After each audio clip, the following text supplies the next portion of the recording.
In a room full of America's highest-ranking military officers, one casual question would expose the raw truth about sacrifice, duty, and the cost of protecting freedom. When a Marine general was asked about her combat kills during what should have been a routine military briefing, her response didn't just silence the room. It forever changed how the Navy viewed courage, leadership, and the price of serving your country. This isn't just another war story. This is the account of a moment when one woman's honest answer about the darkest parts of military service revealed truths that most people never want to face. Her words would echo through the Pentagon, reshape military protocol, and prove that sometimes the most powerful weapon isn't a gun or a bomb. It's the unvarnished truth spoken by someone who has paid the ultimate price for their convictions. What happened next would challenge everything these seasoned military leaders thought they knew about heroism, sacrifice, and what it really means to serve your country when the cameras aren't rolling and the medals aren't being handed out. The Pentagon's strategic planning room felt different that Tuesday morning in September. The usual buzz of conversation was more subdued, more focused. Outside the reinforced windows, Washington, D.C. hummed with its typical political energy, but inside this secure conference room, the weight of global military decisions pressed down on everyone present. General Sarah Martinez adjusted her uniform as she took her seat at the polished mahogany table. At 47, she carried herself with the quiet confidence that came from 2 decades of military service, most of it spent in combat zones that most Americans only knew from news reports. Her dark hair was pulled back in the regulation style, and her brown eyes held the steady gaze of someone who had seen too much to be easily rattled. The room filled gradually with the Navy's top brass. Admiral James Harrison, a tall man with silver hair and a reputation for asking uncomfortable questions, settled into the chair across from her. Admiral Patricia Chun, the first Asian-American woman to reach such a high rank in naval operations, nodded respectfully in Martinez's direction. The tension wasn't hostile, but it was definitely present. Martinez knew why she was here. The joint military operation in the Middle East had been successful, but questions remained about certain tactical decisions. More specifically, questions about the Marine Corps' approach to combat engagement and how it differed from Navy protocols. She had been called in to provide insight, to bridge the gap between 2 branches of the military that sometimes approached warfare very differently. The Marine Corps had always prided itself on being first to fight, first to die if necessary. They were the tip of the spear, the ones who went in when situations were too dangerous or too uncertain for conventional forces. The Navy, with its emphasis on precision strikes and technological superiority, sometimes questioned the Marines' more direct approach to combat. Admiral Harrison opened his leather portfolio and glanced around the room. Ladies and gentlemen, we're here to discuss Operation Desert Shield and the tactical decisions made during the Kandahar engagement. General Martinez, thank you for joining us. Martinez nodded. Thank you for having me, Admiral. I'm happy to provide whatever insight might be useful. The first hour proceeded normally. They discussed troop movements, logistical challenges, communication protocols. Martinez answered questions about resource allocation, civilian protection measures, and coordination between different military units. She spoke clearly and directly, providing facts without unnecessary elaboration. The Navy officers were impressed with her knowledge and her straightforward communication style. Unlike some military briefings that got bogged down in jargon and bureaucratic language, Martinez spoke in plain terms that everyone could understand. She had charts and data to support her points, but she never hid behind numbers when a simple explanation would suffice. Admiral Chun asked about the timeline for the operation. General, can you walk us through the decision-making process for the initial engagement? Specifically, why the Marines chose direct assault rather than waiting for air support. Martinez leaned forward slightly. The intelligence indicated that hostages were being moved within a 6-hour window. Waiting for full air support would have meant losing them entirely. Sometimes you have to make decisions based on incomplete information, knowing that the cost of waiting might be higher than the risk of acting. The room grew quiet. This was the heart of the difference between the branches. The Navy preferred overwhelming technological advantage before engagement. The Marines often had to act with whatever resources were immediately available. Admiral Harrison made a note on his pad. And the civilian casualties? How were those minimized with such an approach? We had eyes on the ground for 72 hours before the operation began. Every building was mapped, every entrance and exit identified. We knew where the non-combatants were located, and we planned our approach accordingly. The questions continued, but Martinez sensed a shift in the room's atmosphere. The Navy officers were beginning to understand that the Marines' approach, while different, wasn't reckless. It was calculated risk-taking based on different priorities and different operational constraints. Around noon, they took a break for lunch. The conversation became more casual as sandwiches and coffee were brought in. Admiral Harrison found himself sitting next to Martinez as they ate. "General, I have to say, your operational knowledge is impressive. How many tours have you completed in active combat zones?" Martinez swallowed her bite of sandwich before answering. 7 tours, Admiral. Iraq, Afghanistan, Syria, and some classified operations I can't discuss in this setting. Admiral Chun joined the conversation. 7 tours? That's exceptional, even for the Marines. You've seen more active combat than most people see in their entire careers. Martinez nodded. The Marines go where they're needed. If that means multiple deployments, that's part of the job. Admiral Harrison leaned back in his chair. I imagine you've had to make some difficult decisions in those situations. Combat leadership isn't something they can really teach in the classroom. No, it isn't, Martinez agreed. Every situation is different. Every decision has consequences that you have to live with. The afternoon session focused on lessons learned and recommendations for future joint operations. Martinez found herself explaining not just what the Marines had done, but why they had done it that way. The cultural differences between the service branches were becoming clearer. The Navy's approach emphasized technological superiority and overwhelming force. They preferred to engage enemies from a distance, using precision weapons and advanced surveillance to minimize risk to American personnel. It was an approach that worked well when time and resources allowed for careful planning. The Marine Corps, by contrast, specialized in rapid response and close-quarters combat. They were trained to adapt quickly to changing situations, to make decisions with limited information, and to accept higher levels of personal risk in order to complete their missions. It wasn't that one approach was better than the other. There were different tools for different situations. As the afternoon wore on, Martinez found herself sharing more personal insights about combat leadership. She talked about the importance of trust between unit members, about how split-second decisions in combat situations required months or years of training and preparation.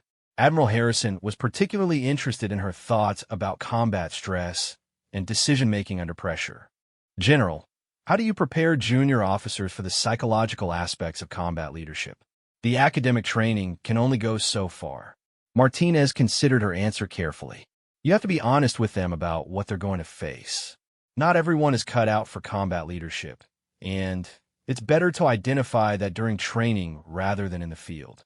But for those who are suited for it, the key is building confidence through realistic training scenarios. Realistic how? Admiral Chen asked. As realistic as possible without actually putting people in danger. Live-fire exercises, urban combat simulations, decision-making scenarios where there are no perfect answers. You have to stress test people's judgment before their judgment becomes a matter of life and death for others. The conversation was becoming more philosophical. These weren't just tactical questions anymore. They were discussions about the nature of military leadership and the psychological demands of combat service. Admiral Harrison pushed back slightly. But surely there's a difference between training scenarios and actual combat. How do you bridge that gap? Martinez paused for a moment before answering. Training can prepare you for the mechanics of combat, but it can't prepare you for the emotional reality. The first time you have to make a decision that you know will result in someone's death, either your own people or the enemy. That's something you can only learn by experience. The room fell silent. The conversation had moved into territory that most of these officers rarely discussed openly. Combat was something that happened, something they planned and coordinated, but the personal emotional cost was usually kept private. Admiral Chun broke the silence. How do you cope with that responsibility? Making decisions that have such permanent consequences. Martinez looked around the room. These were serious military professionals asking serious questions. They deserved serious answers.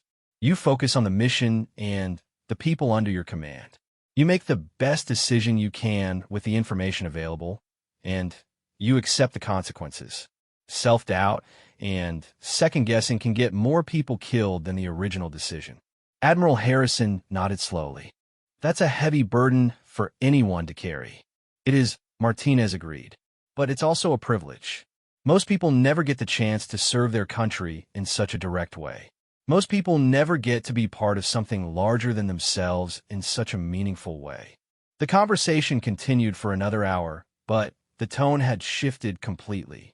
What had started as a routine briefing about tactical procedures had become a deeper discussion about the nature of military service and the personal cost of combat leadership. As the day drew to a close, Admiral Harrison gathered his papers. General Martinez, this has been one of the most enlightening briefings I've attended. Your insights about combat leadership and decision-making will definitely influence our future planning. Martinez stood and shook hands with each of the Navy officers. Thank you for the opportunity to share these perspectives. I think joint operations work best when each service understands how the others approach their missions. As the meeting was wrapping up, Admiral Harrison made what seemed like a casual comment. General, one last question if you don't mind. In your 7 tours of combat duty, with all those difficult decisions and dangerous situations, how many enemy combatants would you estimate you've personally eliminated? The question hung in the air like a live grenade. Everyone in the room knew that this was crossing into very personal territory. Combat kills weren't usually discussed in formal military settings, and certainly not in such a direct manner. Martinez looked at Admiral Harrison for a long moment. The room had gone completely silent. Outside, the sounds of Washington traffic continued, but inside the conference room, everyone was waiting for her answer. This was the moment that would change everything. General Sarah Martinez felt the weight of every pair of eyes in the room. Admiral Harrison's question about her combat kills had created a moment of absolute stillness that seemed to stretch far beyond its actual duration. She could hear the hum of the air conditioning system, the distant sound of footsteps in the Pentagon corridor, even her own heartbeat. The question wasn't unprecedented in military circles, but it was rarely asked so directly in formal settings.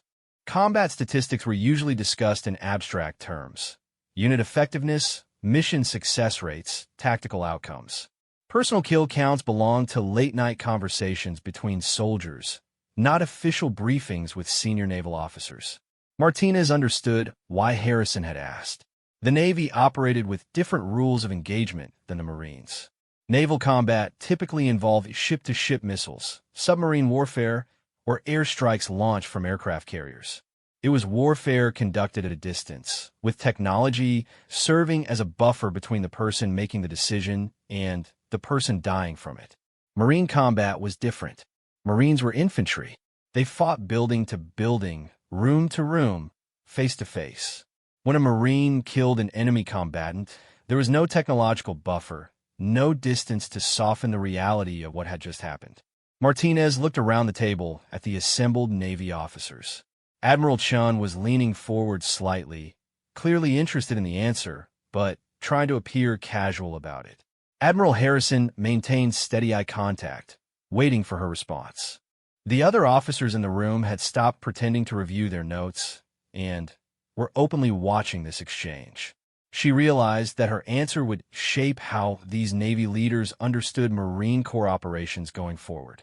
It would influence their appreciation for the psychological demands placed on Marine personnel.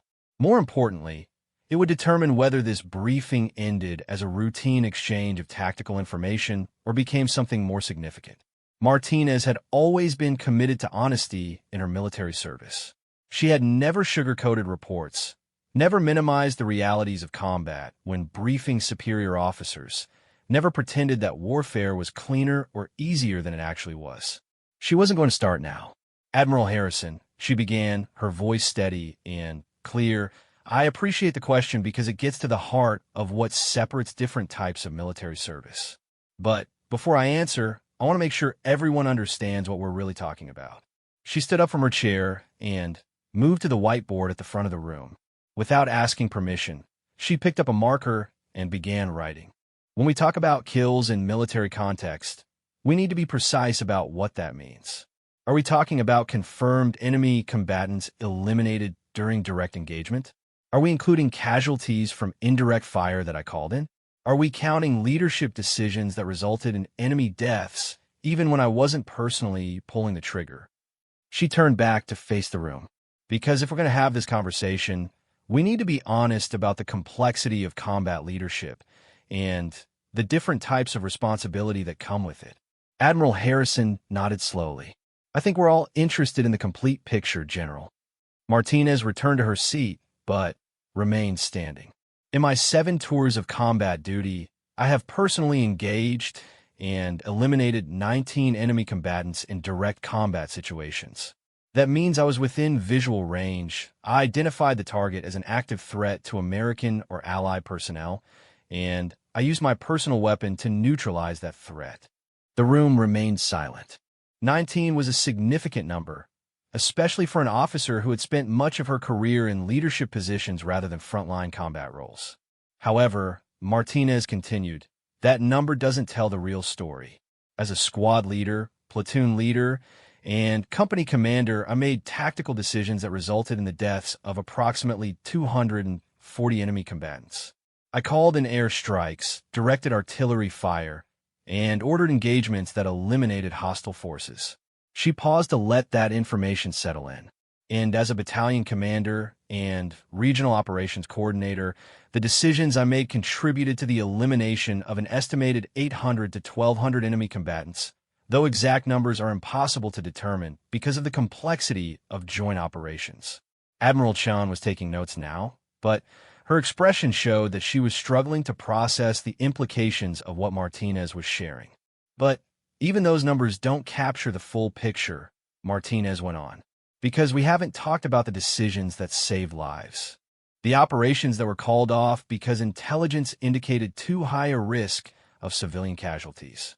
The alternative strategies that achieved mission objectives without lethal force. The times when showing restraint prevented escalation that could have resulted in much higher casualty counts on both sides. Admiral Harrison leaned back in his chair. General, I'm not sure I was expecting such a comprehensive answer. Martinez smiled slightly, but there was no humor in it. Admiral, you asked a serious question that deserves a serious answer. If we're going to discuss the differences between Navy and Marine Corps operations, we need to acknowledge that Marines carry a different type of burden than other service members. She moved back to the whiteboard and wrote a single word, proximity. The fundamental difference between Marine operations and most Navy operations is proximity. When a submarine launches a torpedo at an enemy vessel, the sailors involved don't see the faces of the people who die. When a naval aviator drops a bomb from 30,000 feet, there's physical and psychological distance from the results. She turned to face the room again. Marines don't have that luxury. When I eliminated those 19 enemy combatants in direct engagement, I was close enough to see their expressions. I was close enough to hear their voices. I was close enough that some of them probably had time to realize what was about to happen. The silence in the room had taken on a different quality now. It wasn't just polite attention. It was the silence of people confronting information that challenged their understanding of military service. Does that bother me? Martinez asked, anticipating the next logical question. Yes, it does. Anyone who kills another human being and isn't affected by it has lost something essential to their humanity. But does it prevent me from doing my job? No, it doesn't. Because I understand that my job is to protect American lives and American interests, and sometimes that requires taking enemy lives. Admiral Chun looked up from her notes. General, How do you reconcile those feelings with the necessity of military action? Martinez considered the question carefully. You compartmentalize during the action, and you process the emotions afterward. In the moment of combat, you can't afford to hesitate or second-guess yourself, because hesitation gets your people killed. You make the tactical decision based on your training and the immediate situation, and you deal with the psychological consequences later. And how do you deal with those psychological consequences? Admiral Harrison asked. Honestly, some days better than others. I've worked with military psychologists. I've participated in post-deployment counseling. I've talked with chaplains and with other Marines who've had similar experiences. But ultimately, you learn to carry it as part of who you are now. She returned to her chair and sat down. I think the mistake that a lot of people make, both inside and outside the military, is thinking that combat veterans are either completely unaffected by what they've experienced or completely broken by it. The reality is more complicated. You're changed by it, but you're not necessarily damaged by it. You learn to integrate those experiences into your understanding of yourself and your service to your country. Admiral Harrison was making notes now, but Martinez could see that he was struggling with something. Finally, he looked up and asked, General, do you think the Navy's approach, maintaining distance from direct combat, makes our personnel less effective as military leaders? It was a fascinating question, and Martinez could see that it came from a place of genuine professional concern rather than defensiveness. Not less effective, Admiral, but differently effective. Navy personnel bring different strengths to military operations. Your emphasis on technological superiority and strategic planning is incredibly valuable. Your ability to project American power across vast distances is essential to our national security. She leaned forward slightly. But I do think that distance from direct combat can sometimes make it easier to view warfare in abstract terms. When you're planning operations from a command center, it's easy to think about casualty numbers as statistics rather than individual human beings. When you're fighting room to room, you can't maintain that abstraction.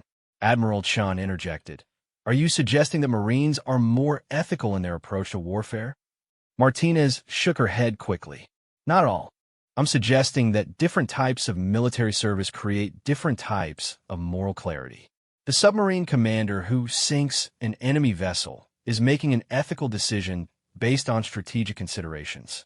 The Marine who eliminates an enemy combatant in a firefight is making an ethical decision based on immediate tactical considerations. Both are valid, but they require different types of moral reasoning. The conversation had moved far beyond the original scope of the briefing. These Navy officers were getting an education in the psychological realities of combat service that most of them had never considered in detail. Admiral Harrison closed his notebook and looked directly at Martinez. General, I want to thank you for your honesty. I suspect this wasn't an easy conversation for you. Martinez nodded. It never is, Admiral, but I think it's important for senior military leaders to understand what we're asking of our people when we send them into combat. The more honestly we can discuss these realities, the better we can prepare and support our personnel. The afternoon light was starting to fade outside the windows, casting long shadows across the conference table. What had begun as a routine briefing about joint military operations had become something unprecedented. A senior Marine officer sharing the most personal and difficult aspects of combat service with Navy leadership. But Martinez wasn't finished yet. She could see that her honesty had opened something in this room, created an opportunity for a conversation that needed to happen, but rarely did in formal military settings. Admiral Harrison, she said, you asked about my combat kills, and I've given you the numbers. But I want to ask you something in return. In your 25 years of naval service, how many decisions have you made that resulted in enemy deaths? And how has that affected your understanding of military leadership? The question hung in the air like a challenge. Martinez had turned the tables, asking the Navy officers to examine their own relationship with the lethal aspects of military service. It was a moment that would define not just the rest of this briefing, but the way these naval officers thought about warfare, leadership, and the true cost of military service for the rest of their careers. Admiral Harrison stared at General Martinez for a long moment after she posed her question about his own role in enemy deaths. The tables had been turned completely. What had started as a routine inquiry about Marine Corps tactics had become a profound examination of military leadership and moral responsibility. The other officers in the room shifted uncomfortably in their chairs. This wasn't the kind of question that typically got asked in Pentagon briefings. Military professionals were trained to discuss operational outcomes, strategic objectives, and tactical effectiveness. They weren't usually asked to examine the personal psychological impact of their decisions in such direct terms. Harrison looked down at his hands, then back up at Martinez. "General, in 25 years of naval service, I've commanded vessels that have engaged enemy targets on numerous occasions. I've ordered missile strikes that eliminated hostile ships and installations. I've coordinated air strikes that neutralized enemy positions." He paused, clearly struggling with how to quantify his answer. If we're talking about direct responsibility for enemy deaths, the number would be in the thousands. But you're right to point out the distance factor. I never saw the faces of the people who died for my orders. Martinez nodded encouragingly. "And how has that distance affected your understanding of what warfare actually means?" Harrison considered the question seriously. I think it's allowed me to maintain a certain clinical detachment. When you're launching a Tomahawk missile from 200 miles away, it's easier to think about the target as a tactical problem rather than a place where human beings are about to die. Admiral Chen spoke up. "I think Admiral Harrison is touching on something important here. The Navy's technological approach to warfare does create psychological distance from the immediate consequences of combat decisions." Martinez leaned forward. "And is that distance a blessing or a curse?" "Both," Chen answered immediately. "It's a blessing because it allows us to make strategic decisions without being paralyzed by emotional considerations. It's a curse because it might make us less aware of the full human cost of those decisions." The conversation was moving into territory that made everyone in the room uncomfortable, but it was also clearly territory that needed to be explored. These were senior military leaders discussing aspects of their profession that rarely got examined in formal settings. Martinez stood up and moved back to the whiteboard. "Let me share something with you that might help explain why the Marine Corps approaches these issues differently." She wrote the date, October 15th, 2018, on the board. "That was the date of my most difficult combat decision. I was commanding a Marine battalion in Afghanistan, and we received intelligence that a high-value target was meeting with local militia leaders in a compound about 12 kilometers from our position." The room fell silent. Martinez was clearly preparing to share something deeply personal. "The intelligence was good, but not perfect. We knew the target was there, but we weren't certain about the number of enemy combatants or the presence of civilians. We had two options: wait for more intelligence and risk losing the target, or move immediately with incomplete information." She turned to face the room. "I chose to move immediately. We assaulted the compound with a reinforced company, about 140 Marines. The intelligence was mostly accurate. We eliminated the target and neutralized approximately 30 enemy combatants." Harrison was taking notes again. "What made this decision particularly difficult? Because we also killed 6 civilians, 2 elderly men, 1 woman, and 3 children." The words fell into the room like physical objects. Everyone present understood that civilian casualties were an unfortunate reality of modern warfare. But hearing a specific account from someone who had been personally responsible was different. Martinez returned to her chair, but remained standing. The investigation determined that the civilian deaths were unavoidable given the tactical situation. The enemy combatants were using the civilians as human shields. My Marines followed rules of engagement correctly. From a legal and tactical perspective, I made the right decision." She paused, looking around the room. "But tell that to the 3 children who died because I decided not to wait for better intelligence." Admiral Chen set down her pen. "General, how do you carry that responsibility?" "The same way I carry the responsibility for the Marines under my command who came home alive because we eliminated that target before he could coordinate attacks against American positions. You accept that command decisions have multiple consequences, some positive and some negative, and you learn to live with both. The atmosphere in the room had changed completely. This was no longer a briefing about tactical procedures. It had become a masterclass in the psychological realities of combat leadership. Martinez continued, but here's what I want you to understand about the difference between Marine and Navy operations. When those civilians died, I was close enough to see it happen. I was close enough to hear the sounds. I was close enough that I had to look at the bodies afterward and make the decision about how to handle the scene. She moved back to the whiteboard and wrote another word, accountability. When a Navy missile strike eliminates a target, the commanding officer receives a report about the results.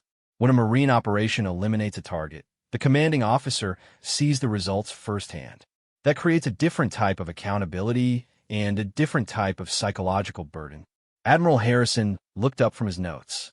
Are you suggesting that the Navy's approach is less ethical because of that distance? Martinez shook her head. I'm suggesting that different types of military service create different types of moral obligations. The submarine commander has the moral obligation to make strategic decisions based on the best available information and to trust that those decisions serve the greater good. The Marine commander has the moral obligation to accept direct responsibility for the immediate consequences of tactical decisions. She sat down and faced the room directly. Both are valid forms of military service, but they require different types of moral courage. It takes courage to launch a missile knowing that people you'll never see are going to die from that decision. It takes a different kind of courage to engage an enemy combatant at close range and live with the memory of that person's final moments. Admiral Chun was clearly struggling with these concepts. General, how do you train junior officers to handle these psychological demands? How do you prepare someone for that kind of responsibility? Martinez considered her answer carefully. You start by being completely honest about what military service actually involves. Too many young people join the military with romantic notions about heroism and glory. They need to understand that real military service is about making life and death decisions under enormous pressure and living with the consequences of those decisions for the rest of their lives. She continued, you also have to select people carefully. Not everyone has the psychological makeup for combat leadership. Some people are better suited for support roles, logistics, intelligence analysis, or other essential military functions. There's no shame in recognizing that direct combat isn't for everyone. Admiral Harrison asked, but how do you identify those people during recruitment and training? Realistic training scenarios that stress test decision-making under pressure. Role-playing exercises where there are no perfect answers. Psychological evaluations that go beyond basic fitness for duty. Most importantly, honest conversations about the emotional realities of combat service. Martinez moved back to the whiteboard and wrote a final word. Truth. The biggest disservice we do to military personnel is pretending that warfare is cleaner than it actually is. Young Marines need to understand that they might have to kill someone who's not much older than they are. They need to understand that they might have to make decisions that result in civilian casualties. They need to understand that they're going to see and do things that will stay with them for the rest of their lives. The room was completely silent. These Navy officers were confronting aspects of military service that their own branch rarely dealt with so directly. Admiral Chun broke the silence. General, do you think the military as an institution does an adequate job of preparing personnel for these realities? Martinez smiled grimly. We're better than we used to be, but we still have a long way to go. The military is still influenced by cultural ideas about heroism that don't match the reality of modern warfare. We still train people to think about enemy combatants as targets rather than human beings, which makes it harder to process the psychological impact when you actually have to kill someone. She continued, we also don't do enough to support personnel after they've experienced combat. The assumption is often that people should be able to compartmentalize these experiences and move on. But the reality is that killing another human being changes you permanently, even when it's legally and morally justified.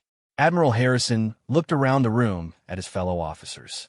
I have to say, General, this conversation has challenged some assumptions that I didn't even realize I was making about combat service and military leadership.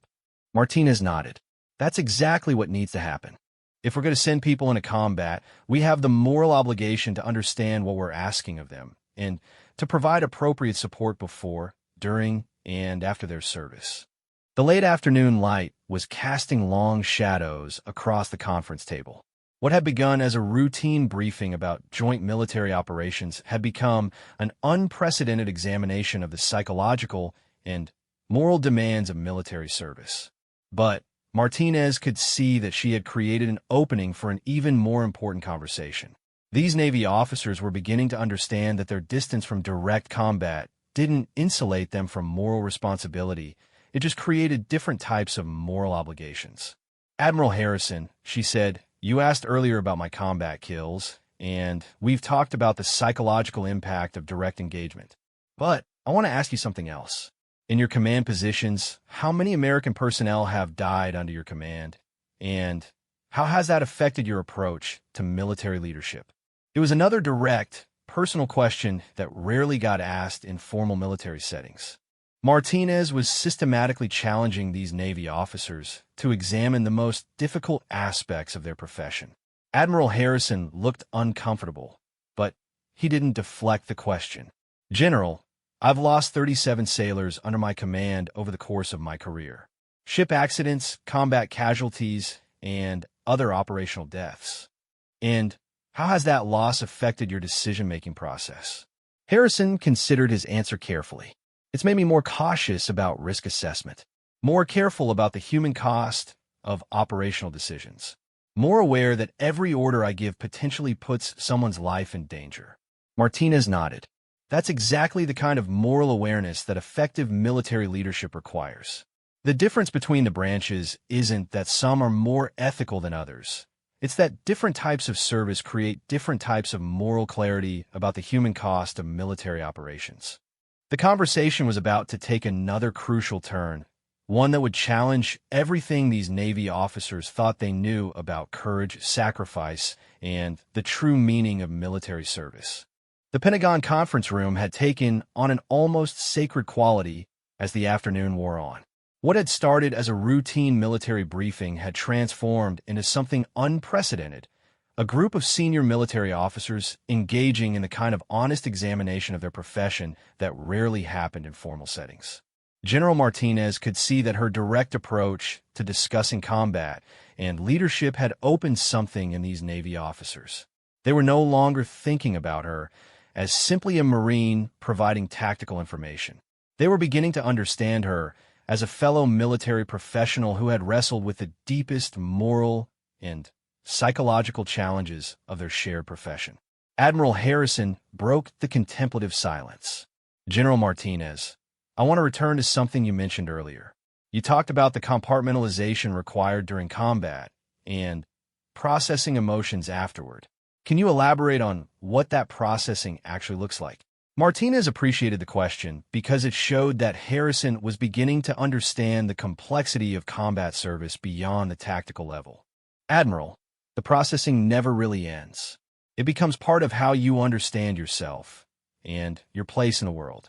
She moved back to the whiteboard and wrote the word integration. After my first combat kill, a Taliban fighter in Afghanistan in 2008, I spent months trying to reconcile what I had done with who I thought I was.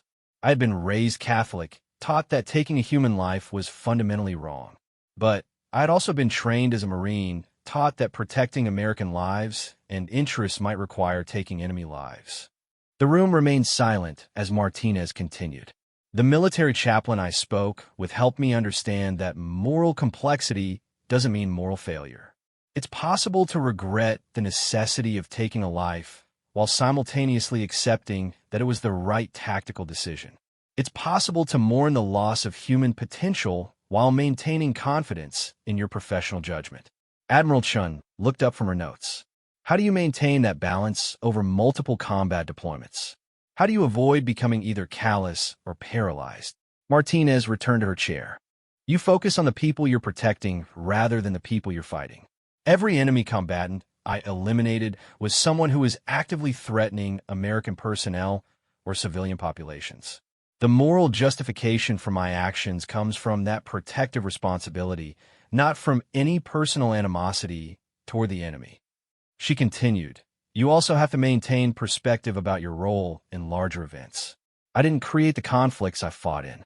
I didn't choose the political circumstances that made military intervention necessary. My responsibility was to execute my assigned missions as effectively and ethically as possible within those circumstances. Admiral Harrison was clearly struggling with these concepts. But doesn't that distance you from the full moral weight of your actions? If you're just following orders and executing missions, how do you maintain individual moral responsibility? Martinez smiled slightly. Admiral, that's exactly the right question to ask, and it gets to the heart of military ethics. Following orders doesn't absolve you of moral responsibility, but it does provide a framework for moral decision-making in complex situations. She stood and moved to the window, looking out at the Pentagon parking lot where hundreds of military and civilian personnel were ending their workday. Every decision I made in combat was my decision, even when it was made within the context of orders from superior officers. I could have refused illegal or immoral orders. I could have chosen alternative tactical approaches. I could have recommended different strategies to my commanding officers. She turned back to face the room. But I also had to accept that my individual moral judgment wasn't the only factor in the equation. I had responsibilities to the Marines under my command, to the broader mission objectives, and to American national security interests. Sometimes those responsibilities created moral tensions that couldn't be resolved perfectly.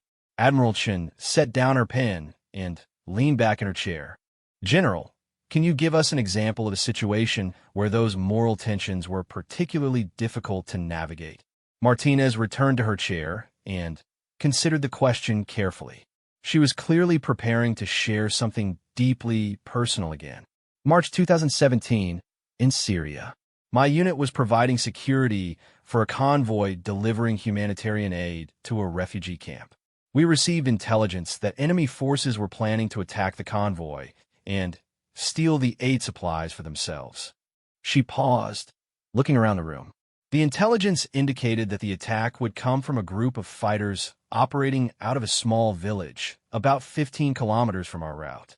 We had three options: avoid the village entirely and take a longer route that would delay aid delivery by 2 days, assault the village preemptively to neutralize the threat, or proceed with the original route, and hope that our security presence would deter the attack.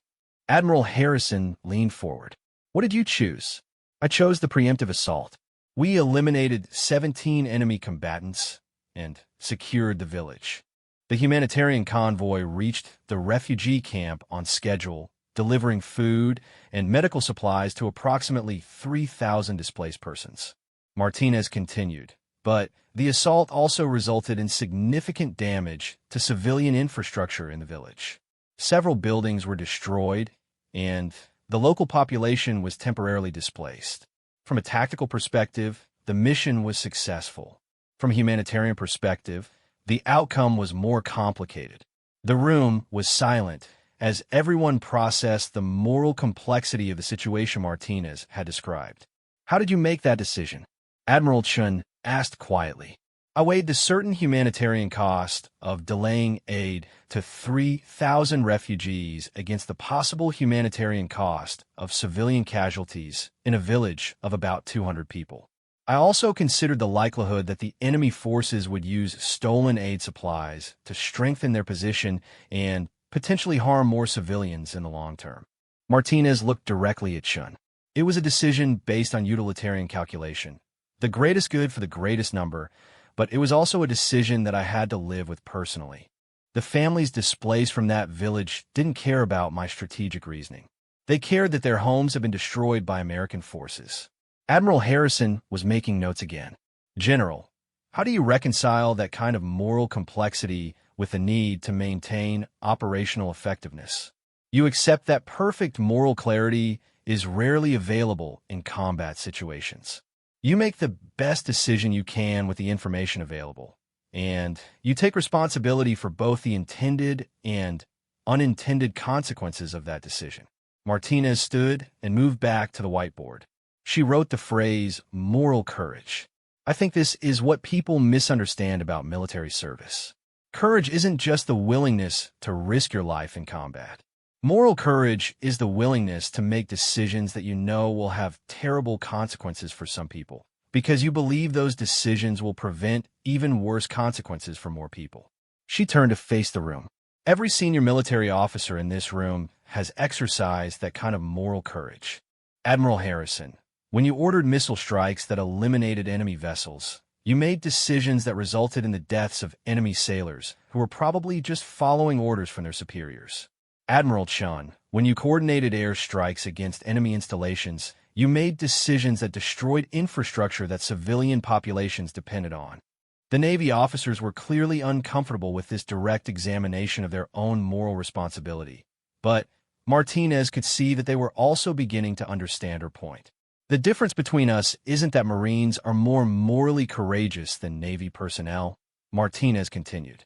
The difference is that Marines experience the consequences of moral courage at closer range, which makes it harder to maintain psychological distance from those consequences. Admiral Chin spoke up. General, are you suggesting that the Navy's technological approach to warfare is somehow less morally honest than the Marines' direct approach? Martinez shook her head. I'm suggesting that different types of military service require different types of moral honesty. The submarine commander who launches a torpedo at an enemy vessel has the moral obligation to understand that decision as fully as possible, even though he'll never see the faces of the people who die from it. The Marine who engages an enemy combatant at close range has the moral obligation to accept direct responsibility for that specific death, even though it's part of a larger strategic picture that he may not fully understand. She returned to her chair. Both types of service require moral courage. Both types of service involve taking responsibility for life and death decisions. The difference is in the psychological experience of that responsibility, not in its moral weight. Admiral Harrison closed his notebook and looked directly at Martinez. General, this has been one of the most challenging conversations about military ethics that I've ever participated in. You forced me to examine assumptions about my own service that I hadn't really questioned before. Martinez nodded. That's what this conversation is really about, Admiral. It's not about comparing the relative merits of different service branches. It's about understanding the full moral weight of military service and supporting our personnel as they carry that weight. The late afternoon sun was casting long shadows across the conference room. Outside, the sounds of Washington evening traffic were beginning to build. But inside the Pentagon conference room, a group of senior military officers was engaged in a conversation that would influence their understanding of military leadership for the rest of their careers.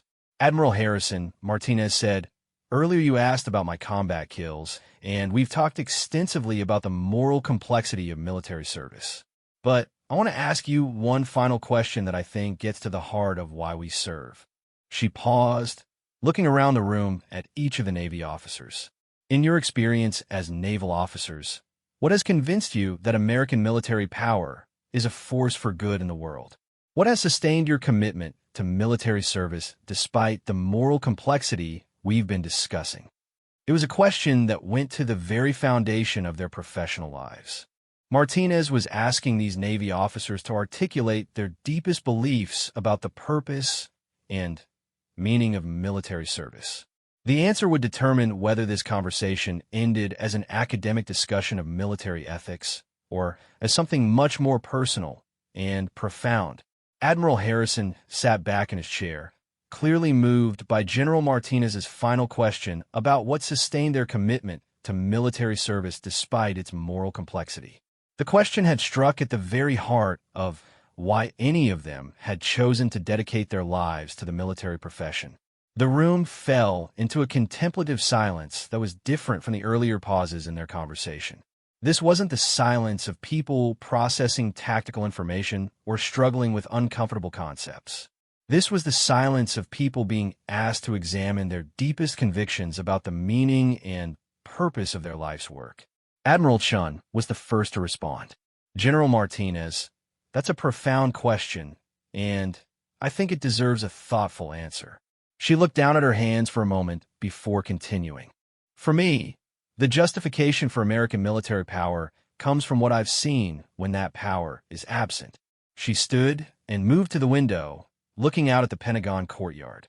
I've served in regions where weak governance and inadequate security forces have allowed terrorist organizations, criminal cartels, and hostile foreign powers to prey on civilian populations. I've seen what happens when democratic values aren't backed by credible military strength. Martinez nodded encouragingly. Can you give us a specific example? Chun turned back to face the room. In 2016, I was part of a naval operation in the Mediterranean that intercepted human trafficking vessels. We rescued over 400 people who had been kidnapped and were being transported as slaves. Without American naval presence in that region, those people would have disappeared into forced labor, sexual exploitation, or worse. She returned to her seat. That operation required the same technological capabilities and strategic thinking that we might use in conventional warfare. But instead of destroying enemy assets, we were using those capabilities to protect the most vulnerable people in the world. That's when I understood that American military power, when properly employed, is fundamentally about protecting human dignity and freedom. Admiral Harrison nodded slowly. Admiral Chun makes an important point about the protective function of military power. But I think there's another dimension to consider as well. He stood and moved to the whiteboard, where Martinez had written various concepts throughout their conversation. General Martinez, you've challenged us to think about the moral complexity of military service, and I appreciate that challenge. But I think the complexity itself is part of what makes this service worthwhile. Martinez looked intrigued. How so, Admiral? Harrison picked up the marker and wrote the word restrain on the board. American military power is unique in human history because it's exercised by a democratic society that places legal and ethical limits on its use. The moral complexity you've described, the careful consideration of civilian casualties, the rules of engagement that sometimes put our own personnel at greater risk. That complexity is evidence of our commitment to using force ethically. He turned to face the room. When I order a missile strike, I'm not just making a tactical decision. I'm exercising power that's been granted to me by the American people, and I'm accountable to them for how that power is used. That accountability creates constraints that many of our adversaries don't accept for themselves. Martinez was clearly impressed by Harrison's analysis. Admiral, that's an important insight about the relationship between democratic governance and military ethics. But it raises another question. How do we maintain those ethical constraints when we're fighting adversaries who don't accept them for themselves? Harrison considered the question carefully. We maintain them because abandoning them would mean becoming the kind of force we're fighting against. The moment we decide that the ends justify any means, we lose the moral authority that makes American military power legitimate. Admiral Chun rejoined the conversation. But, Admiral Harrison, doesn't that create a tactical disadvantage? If our enemies are willing to use human shields, target civilians, and ignore international law, don't our ethical constraints put our people at greater risk? Sometimes, yes, Harrison admitted. But I think that risk is part of the cost of being the kind of nation we want to be. The alternative, abandoning ethical constraints in the name of tactical efficiency, would ultimately undermine everything we're fighting to protect. Martinez stood and moved back to the whiteboard. She wrote the phrase moral leadership above the other concepts they had discussed. Admirals, I think you're both touching on something crucial here. American military power isn't just about our ability to destroy enemy forces or project strength around the world. It's about demonstrating that a democratic society can use force ethically and effectively in defense of its values.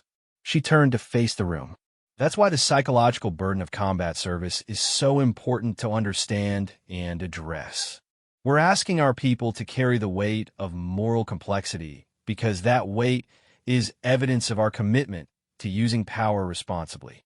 Martinez continued, "When I killed those 19 enemy combatants, each decision was constrained by rules of engagement designed to minimize civilian casualties and protect prisoner rights. When I ordered operations that resulted in larger-scale enemy casualties, those operations were planned within legal frameworks that required consideration of proportionality and military necessity." She moved back to her chair. "Those constraints made my job more difficult and sometimes more dangerous, but they also ensured that my actions reflected American values, not just American interests." Admiral Harrison was taking notes again. "General, are you saying that the moral complexity of military service is actually a strength rather than a weakness?" "I'm saying that our willingness to accept moral complexity is what distinguishes American military power from the crude force exercised by authoritarian regimes. We don't just ask our people to fight. We ask them to fight ethically, and that requires a level of moral sophistication that most military organizations don't demand." Martinez paused, looking around the room at each of the Navy officers. "But here's what I want you to understand about why I answered your original question so directly. When you asked about my combat kills, you were really asking about the human cost of military service. And I think it's important for senior military leaders to understand that cost as clearly as possible." She stood and moved to the center of the room. "Every one of those 19 enemy combatants I killed was somebody's son, brother, father, or friend. They were human beings with families, hopes, dreams, and fears, just like our own people. The fact that they were fighting for causes I believe were wrong doesn't change their fundamental humanity." The room fell silent again. Martinez was clearly building towards something important. "But here's what sustains my commitment to military service despite the human cost. I believe that American values, democracy, individual freedom, human rights, rule of law, are worth fighting for. I believe that the world is a better place when those values are defended by credible military power." She looked directly at Admiral Harrison. "When you asked about my kills, you were really asking whether I can live with having taken human lives in service of my country. And the answer is yes, I can live with it because I believe that every enemy combatant I eliminated was someone who was working to destroy the values and institutions that protect human dignity and freedom." Martinez moved back to the whiteboard and wrote a final phrase: "necessary evil." Military force is evil in the sense that it involves deliberately causing human suffering and death.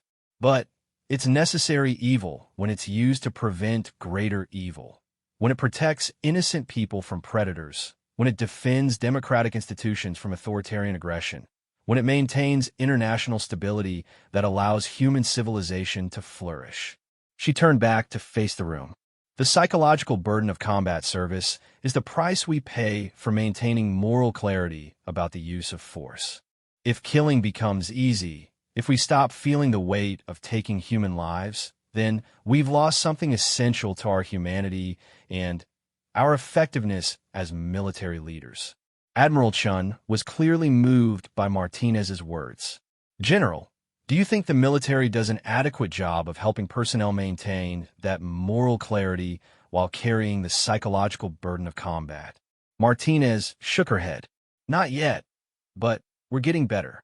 The key is honest conversation about the moral complexity of military service, like the conversation we've had this afternoon. Too often, military training focuses on tactical effectiveness without adequate attention to ethical reasoning and psychological preparation."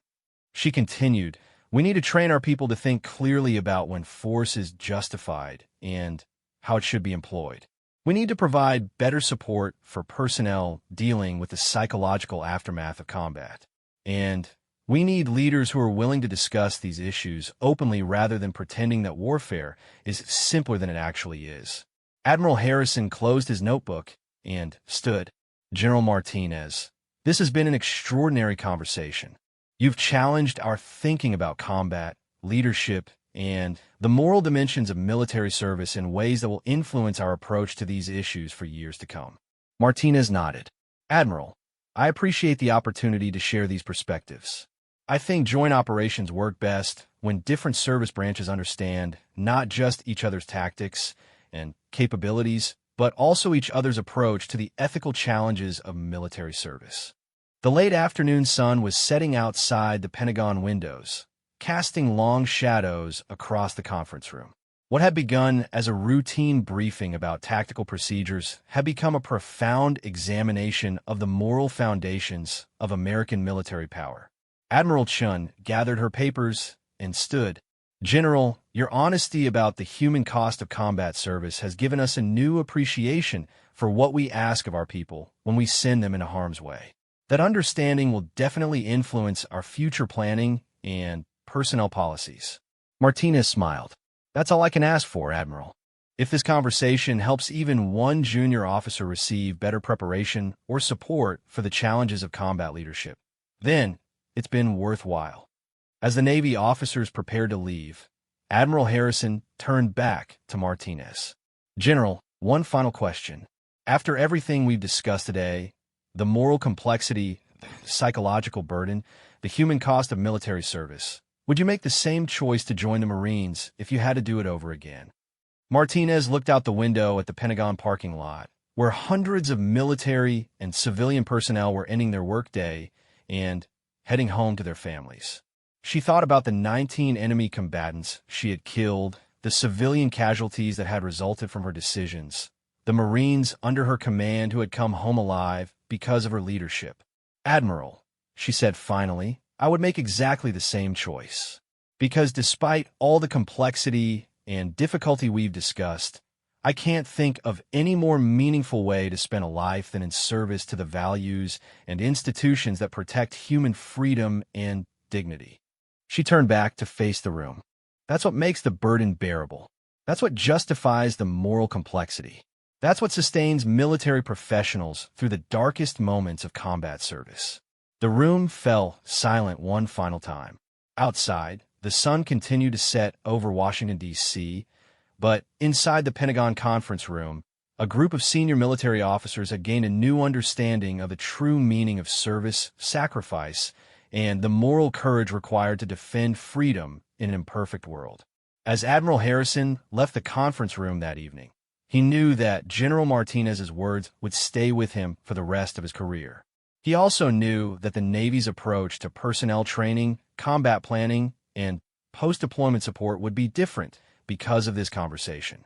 Sometimes the most important military operations happen not on distant battlefields, but in conference rooms where honest conversation can change the way military leaders think about their profession and their people. General Martinez's willingness to speak truth about the hardest aspects of military service had accomplished something that no tactical manual or strategic doctrine could achieve. It had created deeper understanding between service branches and stronger commitment to the values that make military service meaningful.